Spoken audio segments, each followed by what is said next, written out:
নমস্কার, আমি ডক্টর অরুন্ধতী চক্রবর্তী। আজকের একটা ছোট্ট টপিক নিয়ে কথা বলবো, প্রেগনেন্সিতে লেগ ক্র্যাম্পস। প্রেগনেন্সিতে রাত্রিবেলার দিকে অনেকেই প্রচণ্ড লেগ ক্র্যাম্প নিয়ে ঘুম ভেঙে যায়, উঠে পড়েন। পায়ে প্রচণ্ড ক্র্যাম্পস লাগে, বেশ অনেকক্ষণ টাইম লাগে ক্র্যাম্পসগুলো যেতে, এইটা নিয়ে সবাই ভয় পেয়ে যান। এবার লেগ ক্র্যাম্পস প্রেগনেন্সিতে খুব কমনলি হয়। প্রেগনেন্সিতে লেগ ক্র্যাম্পস হওয়ার কয়েকটা কারণ হচ্ছে, এক হচ্ছে আপনার নিউট্রিশনাল ডেফিসিয়েন্সিস, সেকেন্ড হচ্ছে প্রেগনেন্ট ইউট্রাস, যেটা প্রেগনেন্ট জরায়ু যেটা, সেটা আপনার পায়ের নার্ভস এবং পায়ের ভেসেলসের উপরে কিছুটা চাপ দেয়, তাই জন্যে ব্লাড সার্কুলেশন কম যায় পায়ে। পায়ে যখন রাত্রির বেলায় আপনার মাসেলসগুলো রিল্যাক্সড হয়ে যায়, তখন পায়ের সার্কুলেশন আরও কমে যায়। এইগুলোর জন্য লেগ ক্র্যাম্পস হতে পারে। কী করবেন প্রিভেন্ট করার জন্যে? ইজি মেথড হচ্ছে রাত্রিবেলা শুতে যাওয়ার ঠিক আগে পা খুব ভালো করে ম্যাসাজ করে, এমনভাবে ম্যাসাজ করবেন যাতে সার্কুলেশন ভালো করে ইমপ্রুভ হয়, সেইভাবে শোয়া।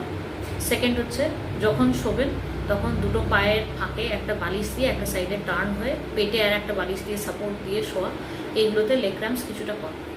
থার্ড হচ্ছে আপনার নিউট্রিশনের দিকে খেয়াল রাখুন। পায়ের ক্র্যাম্পসের একটা কমন কারণ হচ্ছে যদি জিঙ্ক বা ম্যাগনেসিয়াম ডেফিসিয়েন্সি থাকে বা যদি ক্যালসিয়াম ডেফিসিয়েন্সি থাকে, তাহলে খাবার খাওয়ার সময় যেসব জিনিসে ম্যাগনেসিয়াম, জিঙ্ক, ক্যালসিয়াম আছে সেগুলো আপনার খাওয়া বাড়াতে হবে। প্লাস ম্যাগনেসিয়াম খুব ইজিলি কিছু কিছু জিনিস যেগুলো আমরা খাই সেগুলোর মধ্যে পাওয়া যায়, যেমন কলা is a very good source of magnesium. যেগুলো ড্রাই ফ্রুটস যেগুলো খাচ্ছেন, নাটস যেগুলো খাচ্ছেন, সেগুলোর মধ্যে ম্যাগনেসিয়াম যথেষ্ট অ্যামাউন্টে থাকে।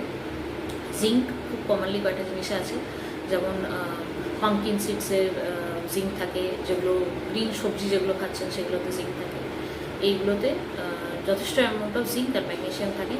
যদি আপনার পায়ের ক্র্যাম্পস খুব বেশি দিন ধরে কন্টিনিউ হচ্ছে, তাহলে আপনি আপনার অবস্টেট্রিশিয়ানের সাথে কথা বলুন, আপনাকে হয়তো জিঙ্ক বা ম্যাগনেসিয়াম সাপ্লিমেন্টেশন এক্সট্রা দিতে হতে পারে আপনার পায়ের ক্র্যাম্পস কমানোর জন্য।